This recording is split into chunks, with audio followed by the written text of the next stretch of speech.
जी, मेरी पहली वीडियो पे कुछ ऐसे कमेंट्स आए जिसकी वजह से एक्सप्लेन करना मैं ज़रूरी समझता हूँ कि मेरी वीडियोस बनाने का मकसद ना किसी को डिसहर्ट करना है, ना किसी को सब्ज़ बाग दिखाना है। इनमें आपको सब्ज़ बाग नहीं दिखाऊंगा यूके में आने के लिए और ना ही आपको डिसहर्ट करूंगा यहाँ पे ना आने के लिए। मेरा मकसद आपको रियलिटी बताना है, फैसला आपने करना है। हेलो जी, सबको सलाम और सलामती। आज मैं सोच रहा था कि एक बंदा अपनी पूरी ज़िंदगी की जमा पूंजी लगा के जेवरात बेच के, हो सकता है ज़मीन बेच के, उधार लेके इंग्लैंड में आता है।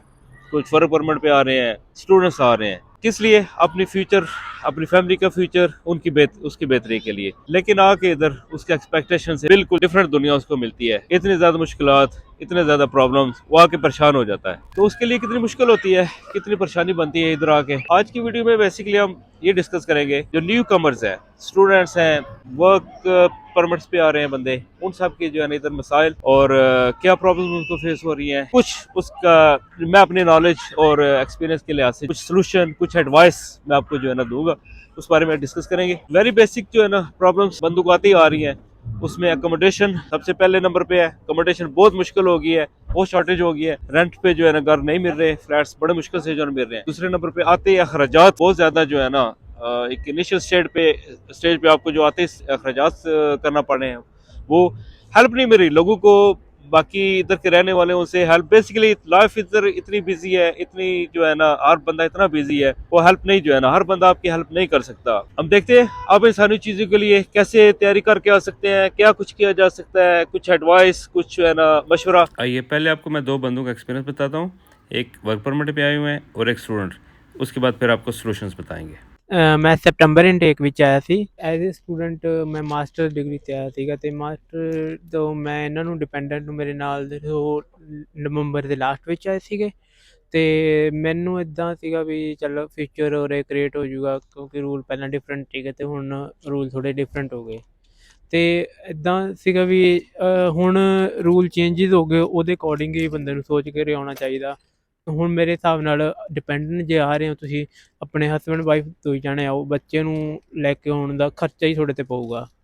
ਜੇ ਉਹ ਖਰਚੇ ਨੂੰ ਜੇ ਤਾਂ ਤੁਸੀਂ ਪਿੱਛੋਂ ਹੈਂਡਲ ਕਰ ਸਕਦੇ ਹੋ ਤਾਂ ਤੁਸੀਂ ਮਤਲਬ ਕਿ ਲੈ ਕੇ ਆਓ ਬੱਚੇ ਨੂੰ, ਨਹੀਂ ਤੁਹਾਡੇ ਬੱਚੇ ਨੂੰ ਤੁਹਾਨੂੰ ਕੰਮ 'ਤੇ ਨਹੀਂ ਜਾਣ ਦੇਣਾ, ਤੁਹਾਨੂੰ ਮੁਸ਼ਕਲਾਂ ਕ੍ਰੀਏਟ ਹੋਣਗੀਆਂ ਉਹ, ਅਤੇ ਤੁਹਾਡੇ ਕੋਲ ਐਕਸਪੈਂਸਿਵ ਜ਼ਿਆਦਾ ਵੱਧਦੇ ਜਾਣਗੇ। ਅਤੇ ਯੂਨੀਵਰਸਿਟੀ ਦੀ ਜਿਹੜਾ ਸਟੱਡੀ ਲੈ ਕੇ ਆਓ ਉਹਨੂੰ ਕੰਪਲੀਟ ਕਰਨ ਬਾਰੇ ਸੋਚੋ, ਕਿਉਂਕਿ ਉਹਦੇ ਸਟੱਡੀ ਮਸਟ ਕਰ ਦਿੱਤੀ ਇਹਨਾਂ ਨੇ।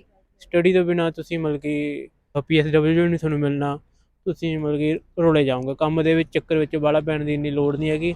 ਕਰੋ ਕੰਮ ਵੀ ਆਪਦਾ ਰੈਂਟ ਕੱਢੋ, ਇੰਨਾ ਕੁ ਤਾਂ ਕੰਮ ਤੁਹਾਨੂੰ ਕਰਨਾ ਚਾਹੀਦਾ। ਤੁਸੀਂ ਆਪਦੇ ਜੇ ਕੋਈ ਸਕਿੱਲ ਹੈ ਤੁਹਾਡੇ ਕੋਲ ਉੱਧਰੋਂ ਸਿੱਖ ਕੇ ਆਓ, ਸਕਿੱਲ ਤੋਂ ਬਿਨਾਂ ਤੁਹਾਨੂੰ ਇੱਥੇ ਮਤਲਬ ਕਿ ਇੰਨਾ ਕੰਮ ਨਹੀਂ ਮਿਲਣਾ। ਜੇਕਰ ਕੋਈ ਵੀ ਹੱਥੀਂ ਕੰਮ ਹੋਵੇ, ਪਲੰਬਿੰਗ ਦਾ ਹੋਵੇ, ਲੱਕੜੀ ਦਾ ਕੋਈ ਕੰਮ ਹੋਵੇ, ਕੋਈ ਵੀ ਹੋਵੇ ਸਕਿੱਲ, ਜੇਕਰ ਤੁਹਾਨੂੰ ਖਾਣਾ ਪਕਾਉਣਾ ਵੀ ਆਉਂਦਾ ਹੋਵੇ ਈਵਨ, ਜਾਂ ਫਿਰ ਇੱਧਰ ਕਿਤੇ ਤੁਸੀਂ ਸਾਬੇ ਵਗੈਰਾ, ਮੈਕਡੀ ਵਗੈਰਾ ਵਿੱਚ 2-3 ਮਹੀਨੇ ਦਾ ਸਰਟੀਫਿਕੇਟ ਬਣਵਾ ਕੇ ਲੈ ਕੇ ਆਓ, ਵੀ ਕਿਸੇ ਹੋਟਲ ਦੇ ਵਿੱਚ ਲੱਗੇ ਹੋਏ ਹੋ, ਉੱਥੇ ਥੋੜ੍ਹਾ ਮੋਟਾ ਸਿੱਖ ਕੇ ਆਓ, ਤਾਂ ਤੁਹਾਨੂੰ ਇੱਥੇ ਮਤਲਬ ਕਿ ਜੋਬ ਈਜ਼ੀਲੀ ਮਿਲ ਜੂਗੀ। ਓਪਰਚੁਨਿਟੀ ਬਹੁਤ ਨੇ, ਓਪਰਚੁਨਿਟੀ ਦਾ ਘਾਟਾ ਨਹੀਂ ਹੈਗਾ, ਪਰ ਮਤਲਬ ਕਿ ਇੱਦਾਂ ਵੀ ਤੁਹਾਨੂੰ ਲੱਭਣੀ ਆਉਣੀ ਚਾਹੀਦੀ ਆ ਓਪਰਚੁਨਿਟੀ ਵੀ। ਹੁਣ ਇੱਦਾਂ ਇਹਨਾਂ ਨੇ PSW ਕੈਂਸਲ ਹੀ ਕਰਤਾ ਆਲਮੋਸਟ ਲਗਭਗ। ਜੇ ਤੁਸੀਂ ਡਿਗਰੀ ਨਹੀਂ ਕੰਪਲੀਟ ਕਰਦੇ, ਤੁਹਾਡਾ ਕੋਈ ਵੀ ਮੋਡਿਊਲ ਰਹਿ ਜਾਂਦਾ, ਤੁਸੀਂ ਮਤਲਬ ਕਿ ਅੱਗੇ PSW ਨਹੀਂ ਅਪਲਾਈ ਕਰ ਸਕਦੇ, ਤੁਸੀਂ ਇੱਥੇ ਸੈਟਲ ਨਹੀਂ ਹੋ ਸਕਦੇ, ਤੁਹਾਨੂੰ ਆਪਣੀ ਮਤਲਬ ਕਿ ਕੰਟਰੀ ਵਾਪਸ ਜਾਣਾ ਪਊਗਾ। ਅਤੇ ਜਾਂ ਫਿਰ ਤੁਸੀਂ ਇੱਦਾਂ ਕਰ ਸਕਦੇ ਹੋ, ਮਤਲਬ ਕਿ ਉਰੇ ਕਰੋ ਆਪਦੀ ਐਜੂਕੇਸ਼ਨ ਕੰਪਲੀਟ ਅਤੇ ਕਿਤੇ ਹੋਰ ਕੰਟਰੀ ਵਿੱਚ ਮੂਵ ਹੋਣ ਬਾਰੇ ਸੋਚ ਸਕਦੇ ਹੋ। ਪਰ ਉਹ ਤੁਹਾਡੀ ਐਜੂਕੇਸ਼ਨ ਕੰਪਲੀਟ ਆ, ਤੁਹਾਡੇ ਮੋਡਿਊਲ ਸਾਰੇ ਪਾਸ ਨੇ, ਤੁਸੀਂ PSW ਲਓਗੇ, ਤੁਹਾਡੇ ਕੋਲ ਓਪਰਚੁਨਿਟੀ ਅੱਗੇ आई जानी है, वो तुम सैटल हो जाओगे फिर।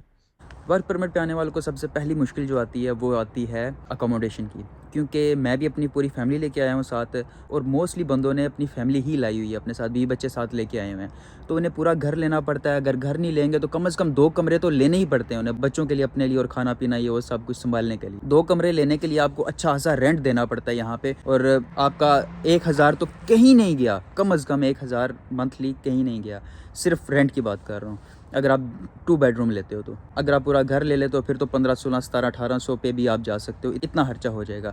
यही चीज़ अगर आप लोग अकेले आओ तो आपकी बचत हो सकती है, आप लोगों को 400-500 में रूम मिल सकता है। दूसरी मुश्किल वर्क परमिट वालों को वो ये है कि उनकी कंपनीज़ या तो कोई कंपनीज़ यहाँ पे है ही नहीं, या कोई कंपनीज़ यहाँ पे सिर्फ कहती हैं कि आप टैक्स देते जाओ और अपना काम करते जाओ, या कोई कंपनीज़ आपको काम ही नहीं देती। मोस्टली अभी तक ऐसा ही चलता आ रहा है, ठीक है। तो आपको अपनी कंपनीज़ का ध्यान रखना पड़ेगा, आने से पहले कंपनीज़ का सोचना पड़ेगा। अगर यहाँ पे कंपनीज़ आपके साथ मसला कर रही हैं तो आपको खुद ही काम करना पड़ेगा, खुद ही ढूंढना पड़ेगा, सब कुछ करना पड़ेगा। उसके बाद जो मुझे मुश्किल आई ट्रांसपोर्टेशन की, यहाँ पे सफ़र करना इतना आसान नहीं है अगर आपके पास ड्राइविंग लाइसेंस नहीं है। तो ड्राइविंग लाइसेंस आप लोग ये समझ लें कि आपका इंग्लैंड का पासपोर्ट है। इसलिए मैं आप सबको यही मशवरा दूंगा कि इंग्लैंड आते साथ सबसे पहला काम जो आपको करना है वो आपने अकोमोडेशन का करना है। अकोमोडेशन मिलने के बाद आपने दूसरा काम करना है अपनी ड्राइविंग लाइसेंस का। अगर आप लोग कहें कि आपके पास इंटरनेशनल ड्राइविंग लाइसेंस है तो आपके किसी काम नहीं आने वाला, क्योंकि यहाँ पे उसका खर्चा है, बहुत ज़्यादा खर्चा है। आपको अकोमोडेशन का भी पे करना है, आपको खाने पीने का खर्चा भी पे करना है, यहाँ पे आपको अपने घर सारा कुछ चलाना है। उसके बाद आपको इंश्योरेंस भी देनी पड़ेगी यहाँ पे। अगर आप लोग इंटरनेशनल ड्राइविंग लाइसेंस पे हैं तो उसकी अच्छी खासी हो जाती है, और उस पर आपको जॉब्स भी नहीं मिलती। जॉब्स मतलब ऐसे कह लें कि अगर आप किसी भी कंपनी के पास जाएंगे काम लेने के लिए तो सबसे पहला सवाल यही करते हैं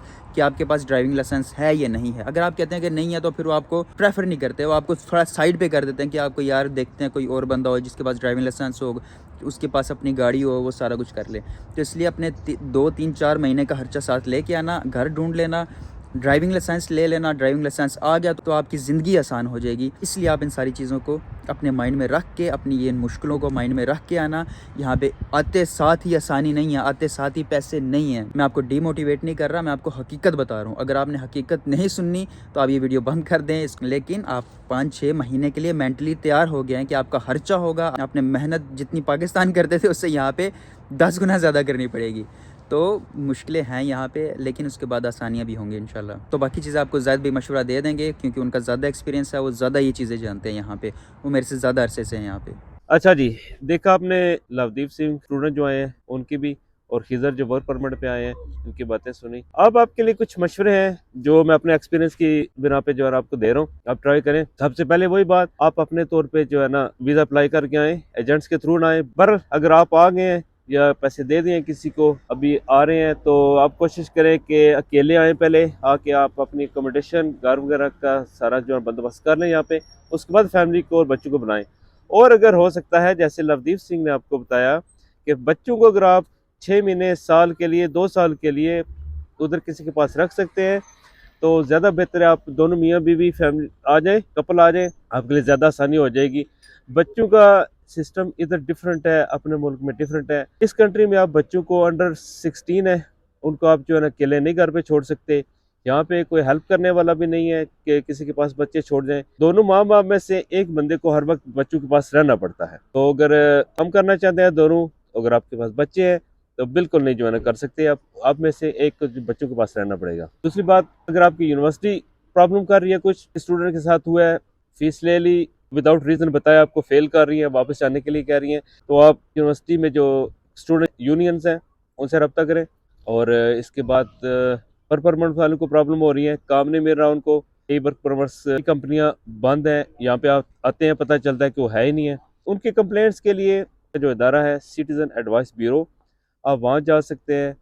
उनके अंदर जाके कंप्लेन करें। फिर आप सॉलिसिटर, बैरिस्टर वो हायर करें, ज़्यादा एक्सपेंसिव हो, आप 2-4 बंदे मिल के हायर कर लें। उनके थ्रू आप अपनी यूनिवर्सिटी और काम की कंप्लेन कर सकते हैं। आप एक और काम कर सकते हैं, आप अपना लोकल काउंसलर या एमपी जो है ना वो देखें कौन है, उनको ईमेल करें या जाके जो है ना किसी भी जाने वाले के थ्रू मिल लें, उनसे भी अपना मसला बयान करें। लेकिन आप प्लीज़ लीगल तरीका जो है ना अख्तियार करें। लोग खामोश हैं, कुछ भी नहीं कर रहे, अपनी यूनिवर्सिटी या काम वालों के ख़िलाफ़ खामोश नहीं बैठें, इसको इग्नोर नहीं करें। आपका आगे एक्सटेंशन के लिए, इंडेफिनेट के लिए आपके लिए प्रॉब्लम होगा, तो अपनी कंप्लेंट्स ज़रूर लिखवाएं। अच्छा, लास्ट में मैं यूके में रहने वाले बंदों से एक दरख्वास्त करना चाहता हूँ, रिक्वेस्ट है सब लोगों से। देखिए, सोचे जब हम लोग आए, हमारे बुजुर्ग आए इस कंट्री में, क्यों आए? अपने लिए, फैमिली के लिए, उनके बेहतर मुस्तकबिल के लिए। ये जो भी हमारे बहन भाई आ रहे हैं, बच्चे आ रहे हैं, ये भी बेहतर मुस्तकबिल के लिए आ रहे हैं। अपने मुल्क में हालात इस कदर ख़राब है ना, वो बेचारे मजबूर होके जो ना आ रहे हैं। देखें, इन लोगों ने कुछ अर्सा मुश्किल दे के ना सेट तो हो जाना है, ठीक है, लेकिन अगर आपकी हेल्प की वजह से कोई सेट हो गया ना तो आपको दुआएं मिलेंगी। मैं रिक्वेस्ट कर रहा हूँ आप सब लोगों से, जो भी नए आ रहे हैं इनकी प्लीज़ कोई ना कोई हेल्प कर दें आप किसी के लिए कोई अकोमोडेशन का बंदोबस्त कर सकते हैं, कोई जॉब के लिए कर सकते हैं। अगर आप कुछ नहीं कर सकते तो सिर्फ एक काम कर दें, प्लीज़ इन लोगों को डिसहर्ट ना करें, वापस जाने के लिए नहीं कर बोल दें, सिर्फ इनको हौसला दे दें। ये भी एक आपकी तरफ से बहुत बड़ा जो है ना काम हो जाएगा। तो जो लोग आ चुके हैं, आपके लिए एक मेरा मशवरा है कि आपने घबराना नहीं है और वापस जाना नहीं है। रीज़न क्या है इसकी?